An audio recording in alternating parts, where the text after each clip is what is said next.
दीक्षाभूमीवरती parking ज्यावेळेस होणार असं जाहीर झालं तिथपासून लोकांनी विरोध करायला सुरुवात केली। लोकांचा विरोध लक्षात घेता ट्रस्टींनी हे कामकाज केलं नको पाहिजे होतं, पण विरोध करूनही त्यांनी बांधकाम सुरुवात केलंय। आज आपल्याला असं दिसते की नागपूरमध्ये मोठ्या प्रमाणात दीक्षाभूमीवरती आंदोलन चाललेलं आहे आणि ते कामकाज थांबवण्याचा भाग चाललेला आहे। ट्रस्टीजना विचारलं पाहिजे की तुम्ही लोकांच्या भावनेशी का खेळताय।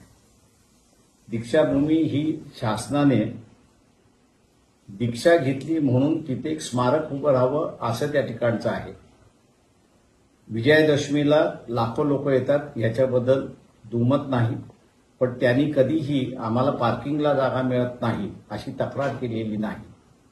त्याच्यामुळे हे कमर्शियलायझेशन जे चाललेलं आहे दीक्षाभूमीचं हे थांबवण्याचा भाग नागपूरची जनता करते। ट्रस्टीजना आम्ही असं आवाहन करतोय की तुम्ही हे थांबवा, पार्किंगची काहीही गरज नाही।